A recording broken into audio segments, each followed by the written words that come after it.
السلام علیکم ورحمۃ اللہ وبرکاتہ۔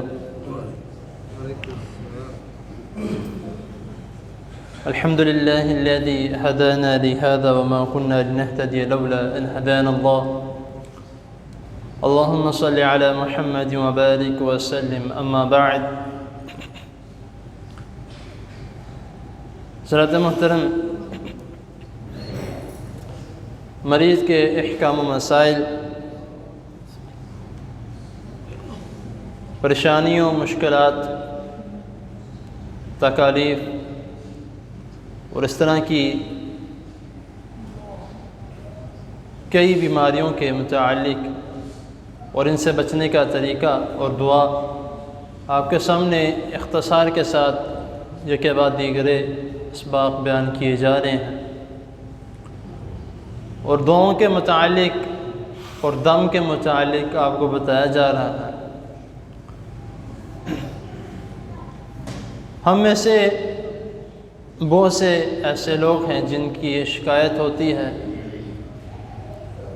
کہ قرض کی وجہ سے، کسی خوف کی وجہ سے، یا کسی ظالم مالک یا کسی ایسا شخص جو کسی کمزور شخص پر غالب آیا ہوا ہے، تو کس طرح اس سے بچا جائے، کس طرح جان چھڑائی جائے۔ تو نبی کریم صلی اللہ علیہ وسلم نے ان تمام باتوں کا ذکر اور اس کے متعلق پناہ مانگنے کے ایک ہی دعا میں، اور مختصر سی اور جامع دعا ہے۔ امید ہے کہ انشاءاللہ تعالی اس کے متعلق آپ کو پہلے بھی پتہ ہوگا۔ میں دعا آپ کے سامنے دہرا دیتا ہوں،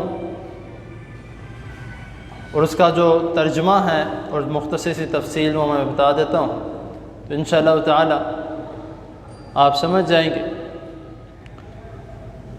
حضرت ابو طلحہ رضی اللہ تعالی عنہ بیان کرتے ہیں کہ رسول اللہ صلی اللہ علیہ وسلم اکثر یہ دعا پڑھا کرتے تھے، اور حضرت انس بن مالک رضی اللہ تعالی عنہ وہ بھی اسی کے متعلق روایت کرتے ہیں کہ اللہم انی اعوذ بک من الہم والحزن والعجز والکسل والبخل والجبن وضلع الدین وغلبۃ الرجال۔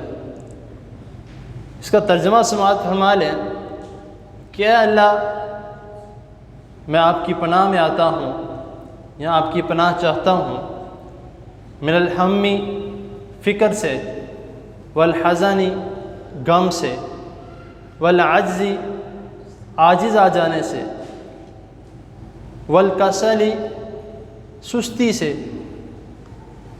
والبخل بخیلی کنجوسی سے، والجبن ڈر سے، خوف سے، وضلع الدین قرض کے چڑھ جانے سے، وغلبۃ الرجال اور کسی شخص کے، کسی انسان کے مجھ پر غالب آ جانے سے۔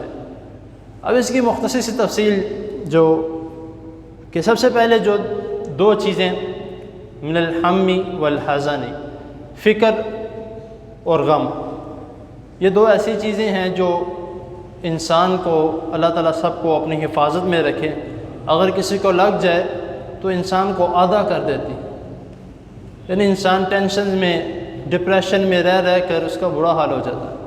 تو رسول اللہ صلی اللہ علیہ وسلم نے سب سے پہلے ان دونوں چیزوں سے پناہ مانگی۔ اس کے بعد والعجز والکسل، کہ عاجز آ جانے سے۔ ادھر عاجز مراد کہ جو اللہ اور اس کے رسول صلی اللہ علیہ وسلم نے ہمارے لیے احکامات نازل کیے ہیں، ان سے عاجز آ جانے سے، کہ کوئی نہیں، کر لوں گا، ابھی نہیں تو بعد میں کر لوں گا، ٹھیک ہے، دیکھی جائے گی، بعد میں دیکھی جائے گی۔ تو یہ عاجز یعنی کہ بالکل ہی ادھر ادھر ہو جانا۔ والکسل کمزوری سے، سستی سے۔ اب یہ سستی سے مراد اور والکسل سے مراد یہاں پہ کہ اکثر اس طرح ہوتا ہے کہ جب اذان کا وقت ہوتا ہے تو بہت سے لوگ اذان کی آواز سے سنتے ہیں لیکن نماز پڑھنے کے لیے نہیں آتے کہ میں بعد میں پڑھ لوں گا، فلاں مسجد میں پڑھ لوں گا۔ اس کو کہتے ہیں والکسل، سستی سے۔ والبخلی کنجوسی سے، یہ بھی ایک ایسی بیماری ہے کہ ایک انسان اچھا خاصا اللہ تعالیٰ نے اس کو مال و دولت دیا ہے اور اچھی خاصی اللہ تعالیٰ نے اس کو روزی دی ہے، لیکن وہ نہ تو خود پہ خرچ کرتا ہے نہ غریبوں پہ خرچ کرتا ہے، اور اللہ تعالیٰ کی روزی دینے کے باوجود بھی وہ اس کا حق ادا نہیں کرتا۔ والبخلی ادھر اس کے معنی میں آتا ہے کہ نہ حج کے لیے جا رہا ہے، نہ عمرے کے لیے جا رہا ہے، نہ خود پہ خرچ کر رہا ہے، نہ اپنے بچوں پہ، نہ اس کی خیرات کر رہا۔ اور والجبن کے خوف سے، ہر کسی قسم کا خوف، کسی جو اکثر جو لوگ کہتے ہیں کہ میں ادھر جاؤں تو مجھے اس چیز کا خوف رہتا ہے کہ شاید میرے پیچھے کوئی آ رہا ہے، یا اس طرح کا خوف رہتا ہے کہ میرے گھر کا کیا بنے گا، میں دکان پہ آ گیا ہوں، تو اس طرح کا خوف جو ہے وہ زیادہ تر عموماً لوگوں میں پایا جاتا ہے، جس کے متعلق شکایت بھی کافی آتی ہے۔